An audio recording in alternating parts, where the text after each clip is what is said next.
On a Thursday afternoon in June of 1979, Marlene Ostrander stood in a weed lot and watched a rail crew stack 1,200 blackened ties they were paying to burn. She offered $40 and a week of her own trucking for the whole pile. Warren Tibbetts said she'd bought 1,200 posts nobody could drive or sell.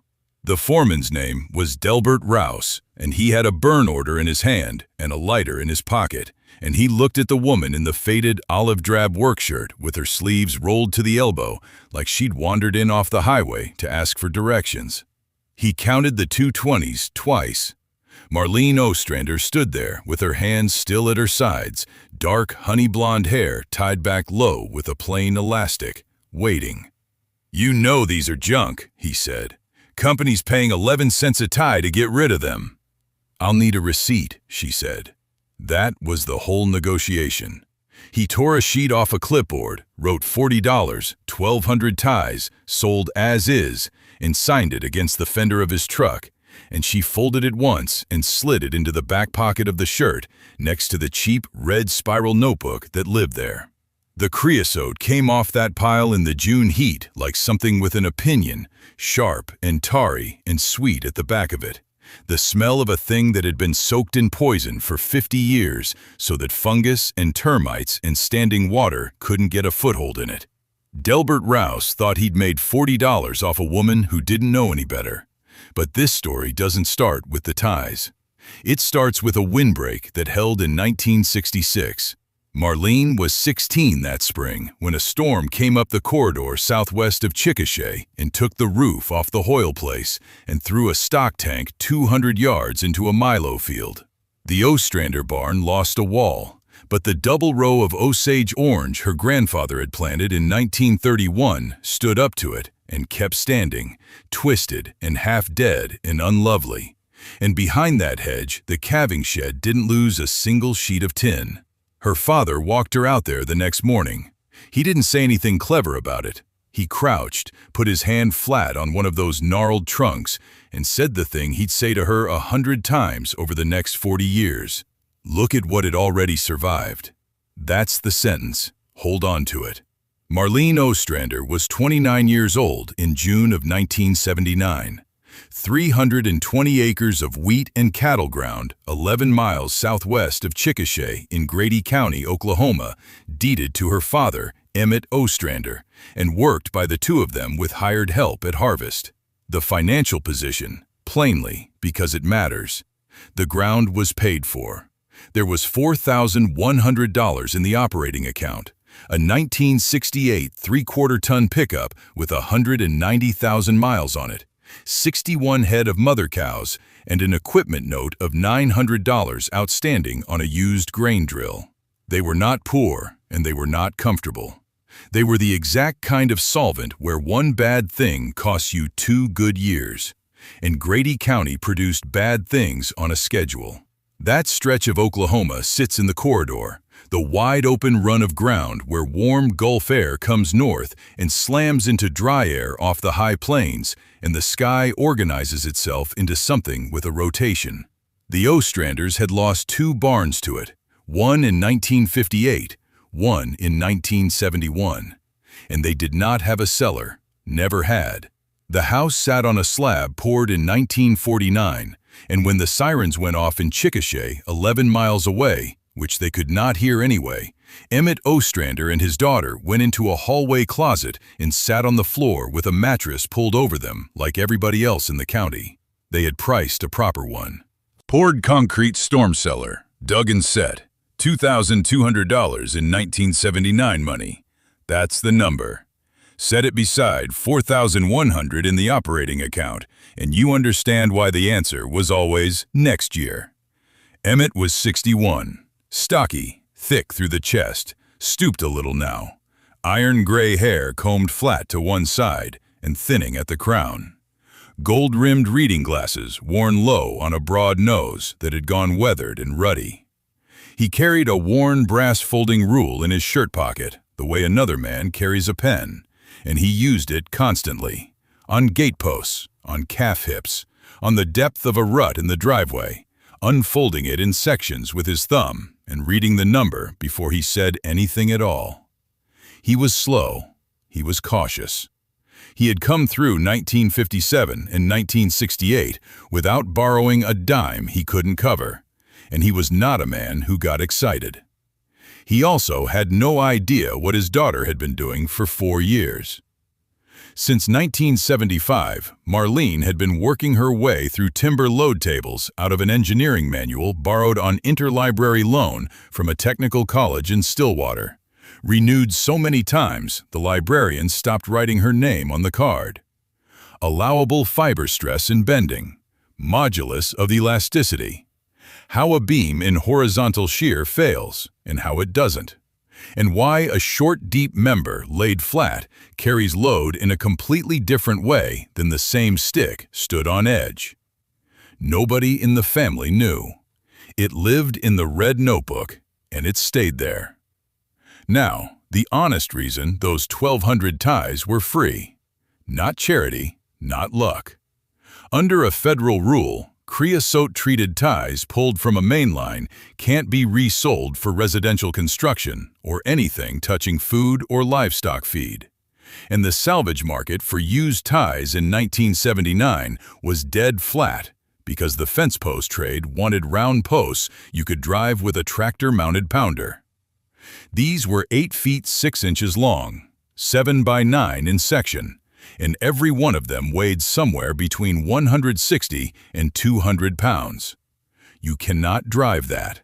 You cannot hand it. The saw chain gums and dulls on the creosote in about 4 cuts. So the railroad paid a contractor to pile them and burn them, and everybody involved called it disposal. And everybody involved was right about the fence posts and wrong about everything else. Marlene backed the pickup to the pile and started loading. 200 pounds is a thing you handle with a peavey and a plank and your hips, not your back. And she'd figured that out by the 4th tie. 11 of them, cross-stacked, and the leaf springs went from arched to flat to a hair past flat, and the frame settled down onto the overload pads with a sound like a door closing. She threw 2 chains over the load, ratcheted them down, and pulled out onto the section road heading southwest. 11 ties chained down across the bed rails, and the leaf springs of that pickup sat so flat you could have laid a straight edge on them.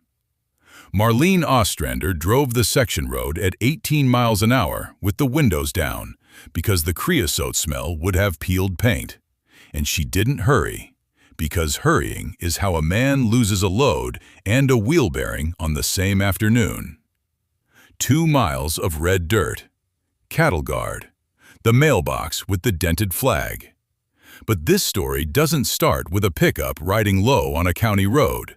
It starts with a question almost nobody in Grady County bothered to ask, which is why a railroad would pay good money to burn something it had spent good money to build. So let me tell you about creosote timber, because you need to understand what those ties actually were before you can understand why $40 was the steal of the decade. A railroad tie is not a log. It's white oak or gum, sawn to 7 by 9 inch section, 8 foot 6 long. And then it goes into a pressure cylinder where the air gets pulled out of the wood cells and hot coal tar creosote gets driven in under pressure until the timber has taken up somewhere around 8 to 10 pounds of preservative per cubic foot. That oil doesn't sit on the surface. It goes into the sapwood, into the cell walls, and it stays there. And what it does is simple. Fungus can't eat it. Termites won't touch it. Water can't get in to start the rot cycle because the pore space is already occupied. Then that tie sits under a main line for 30-35 years while loaded grain hoppers hammer it at 100,000 pounds an axle. Freeze-thaw, drought, gumbo mud, and Oklahoma sun. The railroad pulls it because the spike holes are chewed out and the plate has cut a seat into the top face. Not because the wood failed. The wood never failed. The rail fastening failed, which is a different animal underneath it. And the timber underneath it is still carrying every pound it was designed to carry. Most people see a stack of black ties in a weed lot, and they see burn pile. Emmett Ostrander's daughter saw a beam that had already passed a 30-year load test nobody had to pay for. Now let me tell you about what Marlene had been doing since 1975, because you need to understand the notebook before you understand the pile. 4 years. That's how long she'd been at it, and not one person on that place knew, including her father. And Emmett Ostrander was a man who noticed when a gate latch got moved half an inch. It started with the Chickasha Public Library and a woman at the desk named Verna who filled out the interlibrary loan cards.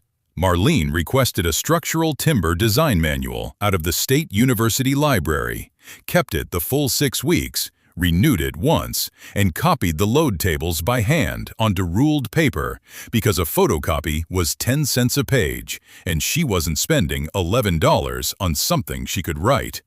Allowable extreme fiber stress in bending, modulus of elasticity, horizontal shear parallel to grain, compression perpendicular to grain, which is the number that governs a beam sitting on a bearing block and which almost everybody who has ever stacked timber gets wrong. She got the manual back twice more over the next 2 years. Then, a VOAG instructor down in Marlow sold her a water-stained soils handbook for $0.25 at a farm sale. And that gave her lateral earth pressure, which is the thing that kills a below-grade wall. Dirt is not a static load. Wet dirt pushes sideways at something close to 60 pounds per square foot per foot of depth. And it pushes hardest at the bottom, and it never gets tired. And there was the professor. 1 semester of general engineering at a junior college in 1970, 2 years of notes, and 1 line she never forgot. From a man named Dr. Halverson, who used to rap his knuckles on the lectern. Wood is magnificent in compression and a liar in shear. Load it end to end, and it'll hold forever. Try to make it resist a sideways slip along the grain, and it will split on you when nobody's watching. That single sentence is the whole reason the drawings in her notebook look the way they do. The notebook. Cheap red spiral, 79 cents, back pocket of the faded olive drab work shirt, sleeves rolled to the elbow, corners of the cover gone soft as cloth. Page 14 was a below-grade storm shelter, 8 foot by 12 foot inside, ties laid flat and stacked like courses of masonry, each course offset, joints staggered, drilled and pinned vertically with half-inch rebar, so the whole wall behaved as one mass instead of 11 loose sticks. Page 21. Retaining walls for the wash at the north end of the pasture, stepped back 3/4 of an inch per course, so the wall leans into the hill instead of away from it. Page 26. A calving shed with tie posts on a gravel footing. Every page carried arithmetic in the margin in small square handwriting. Every page had a date. She'd been drawing that shelter for 4 years, and she'd never once had the material to build it. Now there were 1,200 of them sitting in a lot outside town with her $40 already in the yard boss's shirt pocket. That evening she laid it out on the kitchen table. Not the drawings first, the numbers. Ties, $40. Diesel to haul the whole pile, $18. Chainsaw chain and a file, $11.60. Drill bits, $9. Rebar pins, $31.40. Gravel for the footing, $22. Roofing felt, $14.90. $146.90, written at the bottom and underlined twice. Under it, 1 more line. Dealer quote, poured concrete storm cellar, same interior dimension, $2,200. Emmett came in from the lot, washed to the wrist, sat down, and put on the gold-rimmed reading glasses low on his nose. He didn't say anything for a long while. He read the column the way he read a cattle check, top to bottom, once, then again. He took the brass folding rule out of his chest pocket and used the edge of it to hold his place on the page like it was a straight edge under a survey line. "Where does the water go?" he said. She told him. "Gravel bed, 4-inch drain tile out the low corner, daylighted 40 feet down the slope. He nodded once, turned to page 14. That oil holds off rot how long? 35 years already, she said. That's what it's done, not what I'm hoping. Emmett looked at the drawing another minute. Then he folded the brass load. 3 days. That's what he took, and Marlene didn't ask him for a single hour of it. She fed cattle. She pulled the water tank float apart and reseated it. She wrote in the red spiral notebook every night with the elastic in her hair working loose by 10 o'clock. And every evening around dusk, Emmett Ostrander walked the west pasture alone, hands clasped behind his back, gold-rimmed reading glasses pushed up on his forehead, stopping now and then at the fence line where the ground fell away toward the draw. He wasn't looking at grass. He was looking at where a man would put a hole if a man had to put a hole somewhere.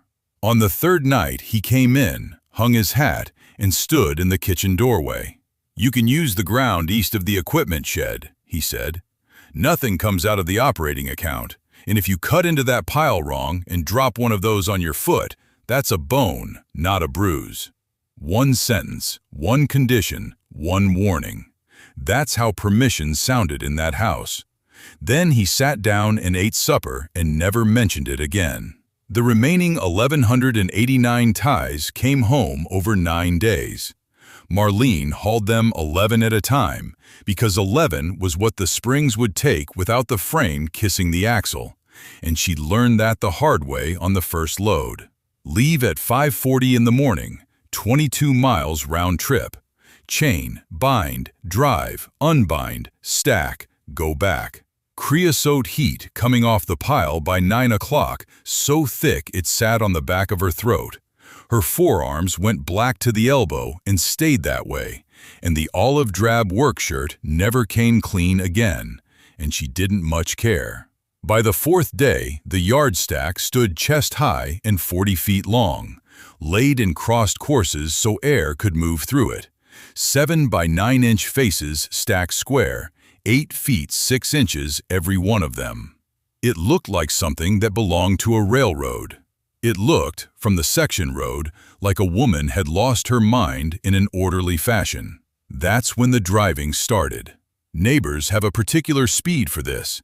Not stopping, that'd be rude. Just slow. Just slow enough to count.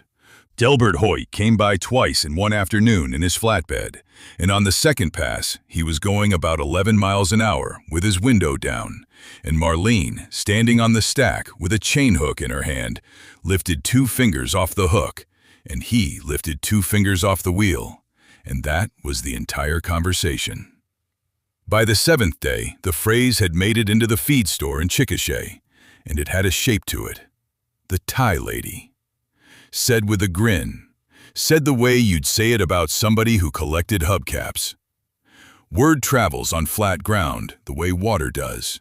No hurry, no obstacle. For a while, things actually seemed fine. She had ground, she had permission, she had 1,189 ties and a plan in a notebook she'd been filling since '75, and nobody had said anything to her face. That didn't last. She needed rebar, 1/2 inch, cut to 24-inch pins, and the co-op counter in Chickasha was where you bought rebar in Grady County. So on a Thursday morning in July, she walked into the Grady County Farmers Co-op and stood at the counter. And Warren Tibbetts was leaning on it the way he always leaned on it, elbows down, chin up, black plastic frames pushed up his nose, chrome ballpoint clipped to a white short-sleeved dress shirt with the co-op patch over the pocket. 54 years old and 19 of them behind that counter, which in his mind was a degree. She told him what she wanted and what it was for. The silence lasted about 2 seconds. Then he started laughing. It wasn't a mean laugh, and I want to be fair about that, because it wasn't. It started as a snort through the nose, then it got away from him, and he had to take the glasses off and lean back off his elbows and laugh at the ceiling tiles for a good while. It was the laugh of a man who has heard 400 bad ideas over 19 years and has developed a reflex. "Honey," he said, wiping the lens on his shirt tail, "you know what those things are? They're trash. Railroads burning them because they're used up. That's not lumber. That's what's left after lumber." He put the glasses back on. "You're 29 years old, and you're going to bury rotten railroad ties in the ground and call it a storm cellar. Your daddy know you're doing this? Because I'd hate to think Emmett spent 40 years building that place so it could turn into a junk pile." Real standing that man had. Real contempt, too, and it came out wearing a smile. Marlene didn't raise her voice. She didn't raise anything. 7x9 section, she said, not a 4x4.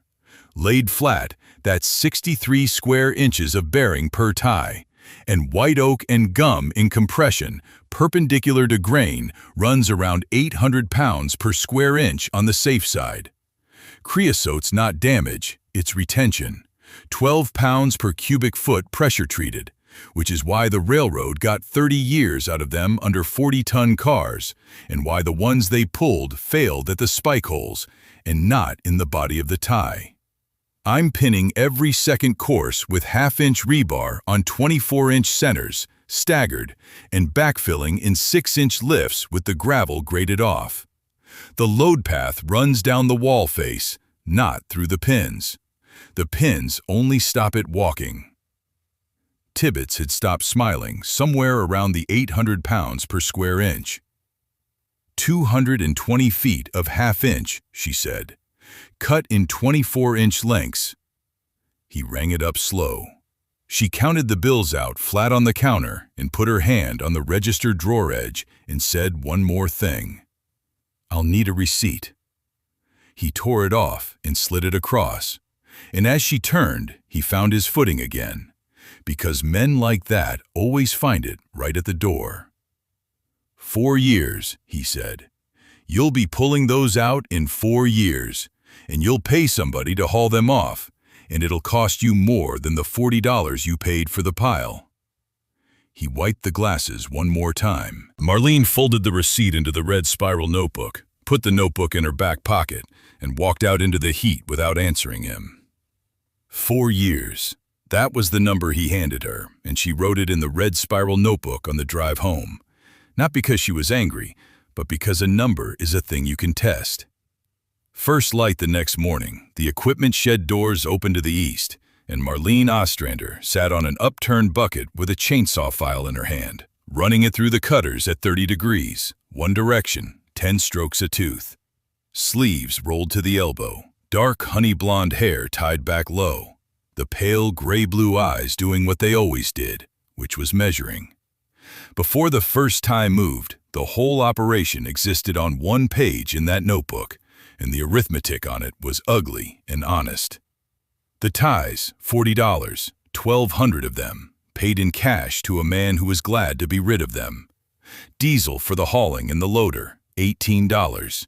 Chainsaw chain and a file, $11.60. Drill bits, $9. Rebar pins, $31.40. Gravel, $22.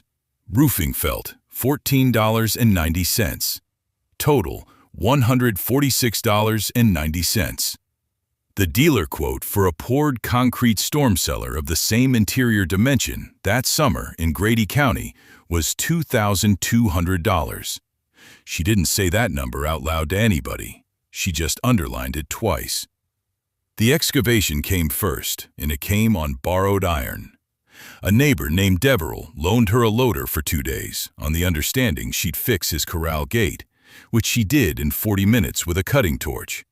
She cut into the south slope where the ground fell away naturally, because water is lazy and will always take the invitation you give it, and she wanted the invitation pointed away from her walls. 10 feet by 14, 7 feet deep, squared with the brass rule her father had lent her without a word and never asked back. Then 8 inches of clean gravel across the bottom, raked and tamped, because the footing under a wall matters more than the wall. Now the ties. 7 by 9 inches in section, 8 foot 6 long, oak and gum, the oak dense enough to bounce a chain off, and the gum stringy enough to bind a bar.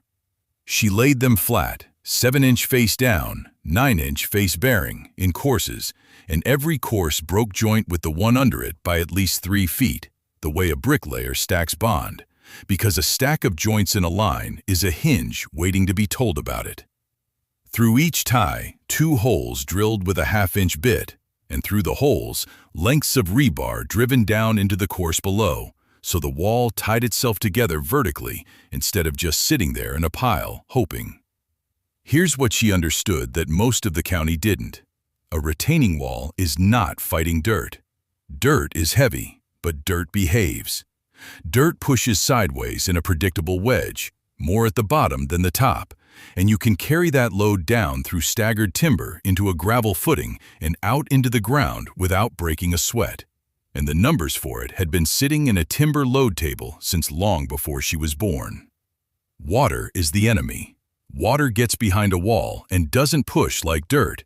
It pushes like a fluid, evenly, hard, all the way up the height, and it doesn't care how well you stacked anything. She knew that. She'd read it. Knowing it and building for it turn out to be 2 different animals. Now let me stop here and ask you something. When was the last time you actually looked hard at something somebody else was paying to get rid of? Not glanced at it, looked at it, and asked what it had already survived. Those ties had held 40 tons of rolling stock at speed, in Oklahoma heat, for decades, and the railroad's only complaint was that the spike holes had gotten sloppy. The wood was fine.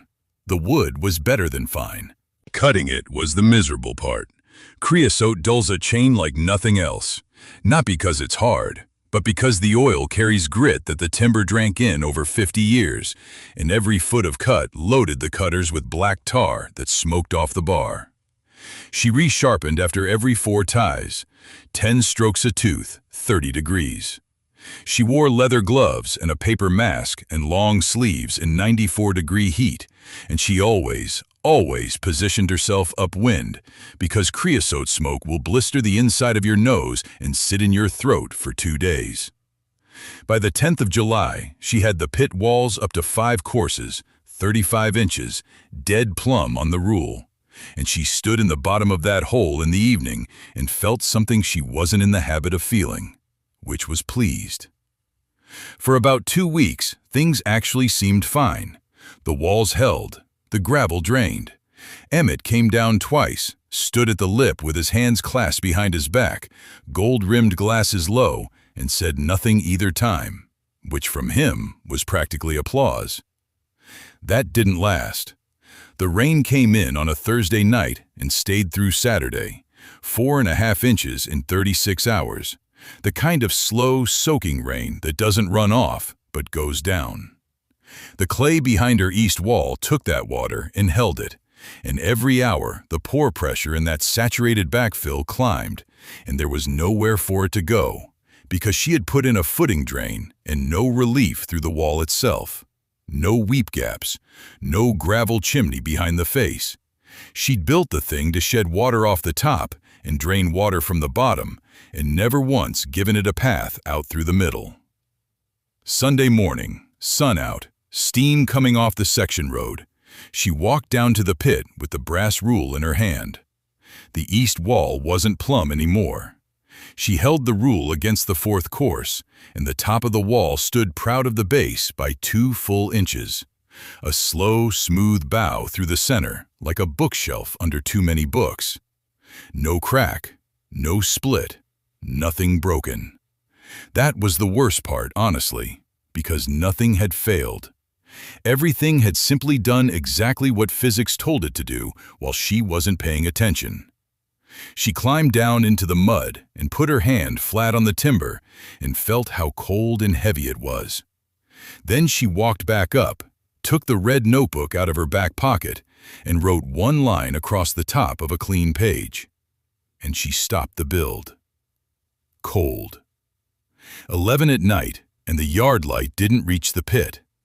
Marlene Ostrander stood at the bottom of it with a flashlight in her left hand and a 24-inch level in her right, and the beam kept finding the same ugly thing: the east wall.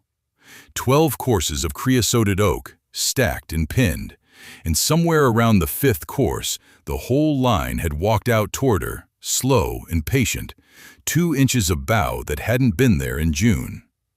She set the level against it again, like the answer might change. It didn't. The bubble sat off the line, stubborn as a mule, and the clay under her boots squelched with every shift of her weight. Her sleeves were rolled to the elbow, her forearms streaked black with tar, and the dark honey-blonde hair she'd tied back that morning had come half loose and stuck to her neck. She was 29 years old. She had $40 of railroad ties and a summer of daylight sunk into a hole in the ground, and for about 20 minutes down there, she genuinely considered filling it in. Not dramatically. Nobody yelled. She just did the arithmetic, the way she did everything. Backfill the pit, drag the ties to the fence line, sell the sound ones for stock pens at $1 apiece, take the loss, go back to running cattle and keeping her mouth shut. Warren Tibbetts wouldn't even have to be told. He'd hear it at the counter by Thursday, and he'd lean on his elbows with that chin up and say what he'd already said to her face, that a woman who couldn't tell timber from firewood had no business pretending she'd read a load table, that she should have asked somebody who actually knew, that she'd be pulling those out in 4 years. 4 years. He'd been generous. She hadn't made it 4 months. She stood in the wet dark with the flashlight aimed at the bow, and here's what stopped her from climbing out. She realized she wasn't looking at a bad wall. She was looking at a wall that had told her exactly what was wrong with it, in the only language a wall has. Because a 2-inch bow in a private hole on a private farm is a small noise. The same failure under 12 tons of saturated overburden, in the dark, in a storm, with a family sitting on a bench inside it, is not a small noise at all. That's the thought that put her back on her knees in the mud with the red spiral notebook out of her back pocket, pages gone soft with damp, writing by flashlight. The ties hadn't failed. That was the first honest line she wrote. 7 by 9-inch section oak and gum, creosote through the sapwood, timber the Rock Island had run trains over for 40 years, and which had already survived worse weather than July of 1979. The wood was fine. The wood was innocent. What had failed was everything she hadn't thought about, which was water. She'd cut the pit into Grady County clay, and clay does something sand never does. Dry, it's a brick. Wet, past a certain point, it stops behaving like a solid at all and starts behaving like a fluid. And a fluid doesn't push on a wall in one place. It pushes everywhere, and hardest at the bottom. And it does it with about 60 pounds per square foot for every foot of depth. She'd backfilled her own excavated clay straight back against the timber, tamped it, and congratulated herself on a tight job. What she'd actually built was a bathtub with a wooden side. The July rain filled it. The clay went to soup. The soup leaned on 12 courses of oak with nothing to lean back, and the wall did the only thing it could, which was bow at the point of least restraint, 5th course up, right where the pin spacing widened. She wrote 3 words at the bottom of the page and underlined them. No drainage relief. Now, the fix took her 4 days of thinking and 14 days of work, and the thinking was the expensive part. First, relief. 60 feet of 4-inch perforated clay tile laid in the trench at footing level, running out to daylight at the low corner of the hog lot, so any water that reached the back of that wall had somewhere to go that wasn't through it. $19.20. Second, a chimney. She would not backfill with clay again. Against the timber went a vertical column of washed rock, 18 inches thick, top to bottom, a free-draining path straight down to the tile. Water that hits washed rock doesn't build pressure, it falls. 3 yards of it, $26, hauled in 2 trips. Third, and this is the part that made the whole thing permanent, dead men. Every 6 feet along the wall, she ran a tie back into the bank at right angles. 9 feet of oak buried in undisturbed ground, keyed into the face course and pinned through with rebar. A wall by itself is just a stack. A wall tied back into the earth behind it is part of the earth. 40 additional pins, $9.60. Diesel for the tractor and the trenching, $6.15. $61.95, on top of the $146.90 she'd already spent. She wrote the new total in the notebook and looked at it for a while and did not flinch. She tore the east wall down to the 4th course by hand. 28 ties, each one 160 pounds of wet oak. And she did it alone in August because Emmett was cutting Milo and she'd said she didn't need help. 14 days. Rebuilt plumb. Pin tight. Dead men keyed. Rock chimney poured in as she went. Tile bedded and sloped 1 inch in 8 feet. Then she did the part nobody watches. Every Sunday evening for 8 weeks, she walked down with the level and the flashlight and took a reading at 4 points on that wall and wrote it in the notebook. Rain came the 2nd week, 3.5 inches in a night. Dead. The barometer in the kitchen window had dropped so fast that Emmett tapped the glass twice, thinking it had come loose. It hadn't. Outside, the yard light on its pole started swinging in slow circles, throwing shadows that walked across the gravel and back again, and the air over the wheat stubble had gone that flat green-yellow color that anybody in Grady County knows means get low and stay low. Marlene Ostrander was already moving. Olive drab work shirt, sleeves rolled to the elbow, dark honey blonde hair tied back low, and she went out into that wind with her father behind her, driving 11 head of cattle down toward the tie-built shelter she'd spent 14 months arguing with. Emmett had his brass folding rule in his chest pocket, same as always, because he didn't own a shirt he wore without it. The wind took his voice clean off his mouth. He gave up talking. They got the gate shut at about 10 minutes past 9. What came through Grady County that night was not a tornado. It was straight-line wind, a downburst that laid itself across 18 miles of open ground like a hand pressing down on a tablecloth.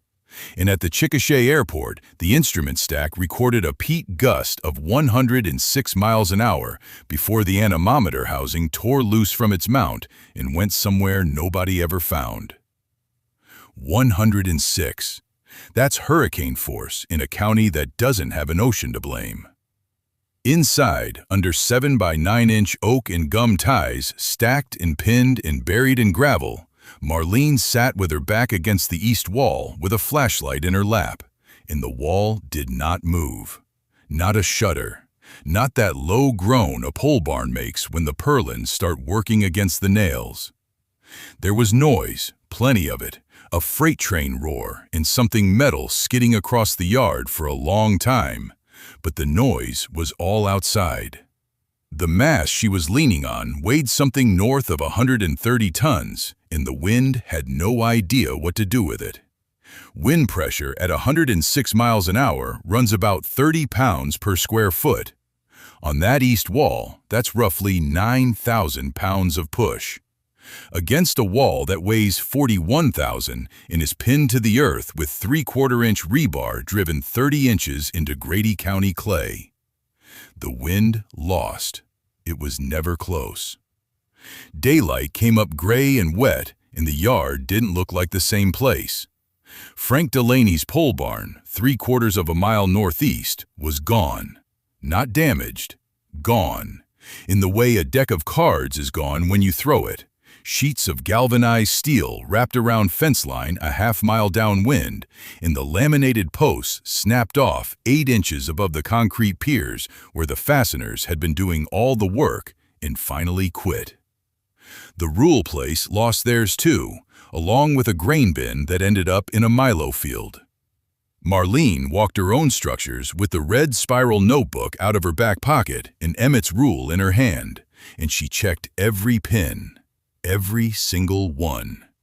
She had marked their heads with white paint the previous fall precisely so she could do exactly this, and she went along that wall, setting the rule against the paint marks one at a time, and not one of them had moved. Not an eighth of an inch. She wrote the date. She wrote 106. She closed the notebook. Here's the arithmetic that went around Grady County faster than the insurance adjusters did. 1,200 railroad ties, $40. Diesel to haul them, $18. Chainsaw chain and file, $11.60. Drill bits, $9. Rebar pins, $31.40. Gravel, $22. Roofing felt, $14.90. $146.90 total for a shelter that took a 106-mile-an-hour downburst and didn't notice.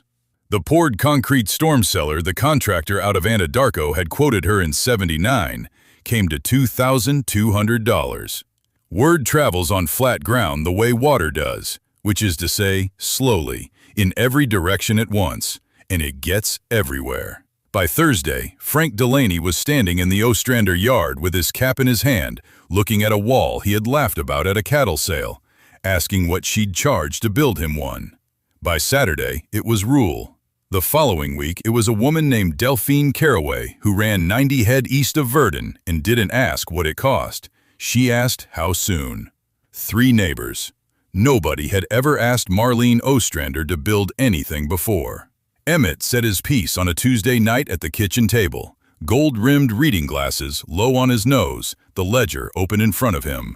That ledger, the one nobody had asked him to keep, started the week the rebuilt wall read Dead Plum. Every figure entered in pencil in his slow block capitals. He looked at the column for a while. "I thought you'd have to pull those out inside of 10 years, he said. "I was figuring wrong." That was the whole of it. He went back to the numbers. It cost him nothing to say, because he'd only ever been waiting for the ground to answer. For a while, things actually seemed fine. Marlene had 3 jobs to price, her father had stopped hedging, and the wind had done her advertising for free. That didn't last, because there was still one man in Grady County who hadn't come around, and everybody knew exactly who. It was the second week of July when a beige Delta 88 came down the section road, alone, and stopped in the yard, and Warren Tibbetts got out of it. 54 years old, 6 foot even, and soft through the middle. White short-sleeved dress shirt with the co-op patch, navy clip-on tie, chrome ballpoint clipped to the pocket, black plastic-framed glasses. This was the man who had leaned on his counter with his chin lifted and told a room full of customers that Emmett Ostrander's girl was building herself a woodpile with a roof, that she'd be pulling those rotted ties out in 4 years, and that some people just have to learn the hard way that a woman playing with a chainsaw is not an engineer. He'd made them laugh that day. He'd enjoyed it. He didn't lean on anything now. He stood in the gravel with his hands at his sides and looked a long time at the east wall of a building he had personally told this county was a joke. And then he looked at Marlene, and his ears went red, and he said it. "I was wrong." 3 words don't fix a reputation, but they travel. Warren Tibbetts drove out of that yard in his oxblood loafers and his clip-on tie and told exactly one man at the counter what he'd seen, and by the following Tuesday, Dale Kessler was standing in the Ostrander Drive with his hat in his hand, asking about a cut bank behind his house that had been sliding toward his kitchen for 6 years. Marlene pulled the red spiral notebook out of her back shirt pocket, turned to a clean page, and quoted him there in the gravel. 31 feet of retaining wall, 4 courses, battered back 1 inch per foot of rise, with a 9 by 12 foot shelter tied into the low end. 380 ties, hauling included. $940, half up front, no interest, no bank, no paper beyond the page she tore out and handed him. Kessler read it twice. Then he wrote a check for $470. That was the first money that ever came into that place because of a pile of wood a railroad had paid to burn. For a while, things actually seemed fine. 4 jobs came in over the next 14 months. All of them within 22 miles, all of them cash or check on completion. And Marlene did the arithmetic in the notebook the way her father did it, which is to say, in pencil and slowly. In September of 1980, she bought a 1968 loader tractor from an estate sale near Alex for $1,100, paid in full, out of the tin box in the pantry, and drove it home at 9 miles an hour with the sun going down behind her. She did not borrow $1 to do it. That detail is going to matter more than anything else in this story, so sit with it a second. That didn't last. But before the sky fell, she solved the only real problem the business had, which was supply. 1,200 ties sounds like an ocean until you've spent 380 of them on a single cut bank.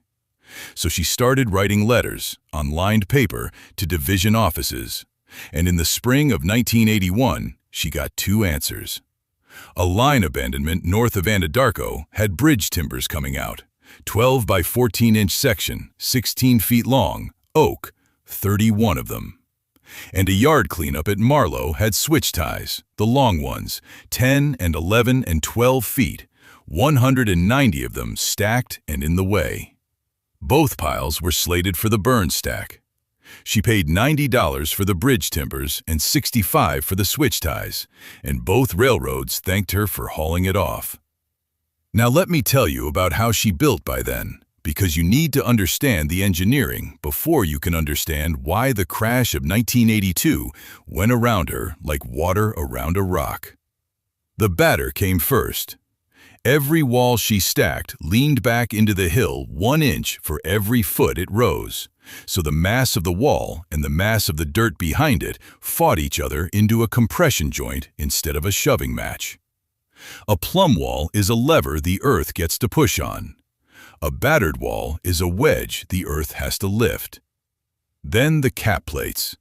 She salvaged flat steel off cultivator frames, cut to 9 inches, drilled, and set them across the top course wherever a joint fell over a joint, so no single tie could walk out under a freeze cycle without dragging steel and 2 neighbors with it. Then the through bolting. And here's the part Warren Tibbetts eventually asked her about twice. She stopped using rebar pins as her primary connection above the third course and went to 1/2-inch galvanized rod, all thread, run clean through both timbers with a washer and nut on the exposed face, hand tight, then quarter turned with a wrench. Ugly? Sure. You can see every nut from the yard. That was the point. She never used a fastener she couldn't inspect. Anything buried, anything hidden inside the timber where creosote and moisture and 40 years of Oklahoma frost could work on it in private, was a fastener that could fail without telling anybody. Marlene wanted every connection in her walls to be readable by a person standing on the ground with a flashlight. She could walk a 5-year-old wall in 11 minutes and know exactly what it was doing. Emmett kept the ledger. Nobody asked him to. He'd sit at the kitchen table with the gold-rimmed reading glasses down on his nose, the brass folding rule still in his shirt pocket out of pure habit. And he'd enter every job in that thick-jawed, slow handwriting of his. 1981, 11 jobs. Gross, $9,420. Materials, $416.10. Fuel, $288. Net, $8,715.90 on a wheat and cattle place that cleared $4,100 that same year. 1982, 19 jobs. Gross, $17,680. And here's where the ground opens up. You know what 18% interest did to operations that borrowed to expand in the late 70s? Let me answer it plainly, because the number by itself doesn't hurt enough. In 1978 and 79, land in Grady County was appreciating faster than anybody could farm it, and the bank in Chickasha was writing operating notes against that inflated ground like it was rainfall. Men who had farmed carefully for 30 years were told by pleasant people in short-sleeved shirts that not borrowing was leaving money on the table. So they borrowed. New steel machine sheds, 60 by 100, insulated, $41,000 financed over 10 years. New four-wheel drive tractors at $68,000. Then wheat went from $4 and change to $2.60. Land values dropped by a third, and the note came up for renewal at 18%. Verlin Prather, 4 miles east, had a shed so new the concrete still looked wet. Went in to renew in February of '82 and came out with a payment that was larger than his entire 1981 net. He sold the tractor in April. The shed followed the land. Marlene owed no one, not the bank, not the co-op, not a soul. Her material cost her $155 for 2 entire line abandonments, and her loader was paid for in cash by a woman in scuffed tan boots with dark honey blonde hair tied back low, who had spent 7 years reading timber load tables before anybody knew she was reading anything. 18% can't touch a thing that was never financed.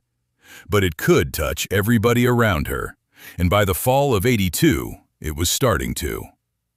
What 18% interest did to operations that borrowed to expand in the late '70s was simple, and it was total. It ate them alive from the inside, one interest payment at a time, on machinery that was sitting still. The Kessler place went under in March of 1983, and Marlene Ostrander watched the auction sign go up on the fence post at the county road with a staple gun and 2 men she'd known since she was a girl. Yellow cardstock, black block letters, a date and a time, and the words, "Absolute, no reserve." Kessler had bought a new tractor in '79 and a grain leg in '80, and he'd borrowed against ground his father had paid off. He wasn't lazy, and he wasn't stupid. He was just exposed. Marlene wasn't. That's the whole thing, and it's worth sitting with for a second, because it isn't luck. She had never borrowed a dollar. Her material had cost $40 for 1,200 railroad ties, and by 1983, she'd used maybe 400 of them. Her tools were paid for. Her first customer had paid in cash. When the credit market turned into a bear trap, she simply wasn't standing in it. There was nothing for a bank to call, nothing to repossess, and nothing to refinance at a rate that would have killed her. The most dangerous thing she owned was a chainsaw. She went to the Kessler auction anyway, stood at the back in the olive-drab canvas work shirt with the sleeves rolled to the elbow, hair tied back low, hands still at her sides while a fast-talking auctioneer sold a man's whole working life in 4 hours. She bid on 2 things: a coffee can of assorted bolts, mostly 1/2 inch by 6, which went to her for $1, and a water-stained 1961 edition of a timber engineering handbook that nobody else wanted, which cost her 50 cents. That was it. She spent $1.50 at a sale where equipment moved for thousands, and she carried both items to the pickup without saying much to anybody. She used the bolts. She used the book harder. There were shear connection tables in the back of it she'd never seen in the load tables she'd been reading since 1975, and she copied 4 pages of them into the red spiral notebook that night at the kitchen table, while Emmett read the auction bill through his gold-rimmed reading glasses without comment. For a while, things actually seemed fine. Quiet even. 2 jobs that spring, both small. That didn't last, and thank God for it, because what came next came in a flood. Here's how the decade ran, in numbers, because the numbers are the only honest way to tell it. In 1983, she completed 9 jobs, working alone except for a hired hand on setting days, at an average build cost of $211 and an average price of $940. 1984, 19 jobs, 1 man on payroll year-round, a fellow named Del Pruitt who could run a chainsaw straight. Average cost $238, average price $1,060. 1985, 31 jobs and 2 crews, because she'd stopped being a woman who built storm shelters and started being the person in 4 counties who built storm shelters. 1986, 44. 1987, 52. And that was the year she bought her second truck, cash, used. A 1979 3/4 ton with a bad tailgate. By 1989, she was running 3 crews, 9 men, 68 jobs completed that year. Average build cost $304 against an average contract price of $1,380. She had never taken a loan. She had never bought a stick of new structural timber. And the pile in the pasture was still, by her own count in the notebook, 640 ties deep. If stories like this one are what you come here for, the quiet kind, where the arithmetic does the shouting, there's a subscribe button, and it costs you nothing. Emmett kept the ledger. Nobody asked him to. He'd started it in a green cloth account book in 1980 because he wanted to see whether it held. And by 1989, it was 3 volumes deep, the first one swollen at the spine and rubber-banded shut. He wrote in pencil. He ruled his own columns with the brass folding rule out of his chest pocket. And he still measured things himself. 61 turned 71. Slower on the walk out to the shelter pits, but not one bit slower with a rule. He'd snap it open, check a wall, snap it shut, and say nothing. That was his review. He said his own version of it exactly once, in '85, on the tailgate, watching a crew set a header. You were right. 3 words, no ceremony, and it cost him nothing because he'd only ever been waiting for proof. The Outside World found her in 1990. A trade publication out of Kansas City called Farm Structures Monthly ran 400 words about creosote tie retaining and shelter construction in southwest Oklahoma. And the editor got 2 things wrong and 1 thing exactly right, which was the cost per cubic foot of enclosed space. Then Oklahoma State wrote and asked her to speak at a 2-day extension conference in Stillwater on low-cost farmstead structures. She said yes in a 1-line letter. She stood in front of 160 people in a fluorescent-lit hall and talked for 40 minutes about creosote penetration depth, about why a 7x9 section on the flat carries different than on edge, about crown side up and rebar pinning at 18 inches. And she never once mentioned Warren Tibbetts or the 4 years he'd given her. Tibbetts, by then, was sending her work. He'd been doing it since '81, quietly, a name written on a co-op receipt slid across the counter, chrome ballpoint clicked shut. He never made a speech about it either. Decent men usually don't.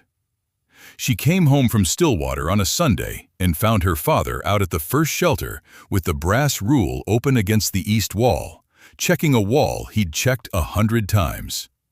"Still true," he said. She didn't answer. She'd known that since '80. Then in June of 1991, a gray sedan with Missouri plates turned in off the section road and stopped in the yard. And a man got out with a camera bag over one shoulder and a notepad in his hand, squinting against the light, and asked if he was in the right place. Marlene set down the file she was holding. He said he'd come about the ties. He said he wanted to see the first one. The writer's name was Hollis Dean. He worked for a trade monthly out of Kansas City, and he stood in the doorway of the first shelter with a tape measure in his hand because he did not believe the numbers Marlene had given him over the phone. 12 years, 12 Oklahoma summers, 12 freeze cycles, 11 wet springs, and 1 that never came at all. He ran the tape from the top of the east wall to the floor at 3 points and got the same reading 3 times. Dead plumb. Not close. Dead. He asked what it had cost. Marlene told him $146.90, and she did not have to look it up, because that number lived on the 4th page of a red spiral notebook that had gone soft as cloth at the corners and still rode in her back shirt pocket. Hollis wrote it down and then sat in his car in the yard for a while before he started the engine, the way people did. That article brought calls. The calls brought work. And the work, over the next 20 years, turned 320 acres of wheat and cattle ground 11 miles southwest of Chickasha into something the county had no word for. By 2011, the Ostrander place still ran cattle on 260 acres because Marlene never let the building crowd out the ground it stood on. The rest held the yard, the shop, and the stacks. Ostrander Timber Structures had put up 411 storm shelters across 9 counties, 162 retaining walls, 38 cattle guards, and a set of terraced feed bunkers at a dairy outside Anadarko that a state engineer drove 90 miles to photograph. Marlene was 61 years old, the same age her father had been the June she paid $40 for a pile of ties somebody was fixing to burn. Her hair was still tied back low with a plain elastic, and it had gone the color of dry wheat straw, and the freckles across her nose had never quite left. The first shelter was still in service, still the one the family used. Emmett had used it in the spring of 2001, 91 years old and moving like a slow tide, and he had come up the steps afterward and knocked the top of the east wall twice with his knuckles and said nothing at all, which from him was a standing ovation. He passed in 2004. The brass folding rule went into the drawer of the shop bench and stayed there, and Marlene used it maybe 4 times a year, on jobs that mattered. And the ledger he had started keeping without being asked, the one with the savings running down the right-hand column in his small, square hand, sat closed on the shelf above it. For a while, things actually seemed fine. Steady work, a 2-man crew, a truck that started. That didn't last. And the reason it didn't was a 23-year-old woman in a navy fleece pullover who parked in the yard on a Thursday afternoon in October of 2011 and got out holding a black, hardbound notebook against her ribs. Corinne Ashby was Marlene's sister's girl. Light brown hair tucked behind one ear, gray eyes, the same freckles scatter across the nose that ran in that family like a signature. She had spent 2 years working a wind farm maintenance contract in the Texas Panhandle. She sat down at the kitchen table before anyone offered her a chair, opened the notebook, and turned it around. Decommissioned turbine blades. Fiberglass and balsa core, 120 feet long, engineered to survive 20 years of cyclic loading at 90 miles an hour. And when a farm repowered, the operators paid to cut them up and haul them to a landfill in Amarillo. Because nothing recycles fiberglass at any price that makes sense. Corinne had the disposal figures, $2,400 a blade to get rid of. She had sketched a bridge deck across a creek crossing and a livestock shade canopy and a culvert liner, and her hand had gotten shaky on the last one because she was watching her aunt's face. Marlene read it twice. She looked at the load figures and the resin type and the way Corinne had written the shear numbers in the margin instead of the body, which is what somebody does when they are not yet sure they are allowed to be right. She said yes that same afternoon. Not 3 days, not one night of walking the pasture at dusk. Same afternoon, standing at the counter, hands still at her sides. Then she took the girl out to the yard. Of the 1,200 ties, every one was accounted for in the red notebook. 984 went into structures that were still standing. 61 split in cutting or came out too checked to pin, and those went to fence bracing. 18 burned in a brush fire in 1988. 97 had been sold on at $4 each to a man in Bradley who wanted a garden wall, which was the only time Marlene ever sold raw material, and she regretted it inside a week. 40 were still stacked in the yard. Squared, banded, up on gravel, tarped at the ends, creosote gone gray and hard as horn. Corinne asked why she hadn't used them. Because somebody paid to be rid of these, Marlene said. I want to be able to point at them. She kept them so there would always be 40 pieces of proof sitting in the open where anybody driving by could see them, including a co-op manager named Warren Tibbetts, who had come out to that yard alone in 1981 and said 3 words, and who spent the last 11 years of his working life sending customers down that section road without ever once being asked to. The light was going orange across the wheat stubble. Marlene put her hand flat on the top tie in the stack and knocked it twice with her knuckles, the way her father had. "Look at what it already survived," she said. Then she went into the shop, opened the bench drawer, and came back out with the brass folding rule and put it in Corinne's hand without any ceremony whatsoever, which is exactly how it had been given to her. The real question was never whether a woman could build a storm cellar out of railroad ties for $146.90. It's why 1,200 perfectly sound pieces of engineered oak were sitting in a weed lot waiting on a match, and how many piles like that are sitting somewhere right now. She bought scrap. Everybody laughed. The storms came anyway. The shelter held. 40 ties are still stacked in that yard, and nobody has ever taken one.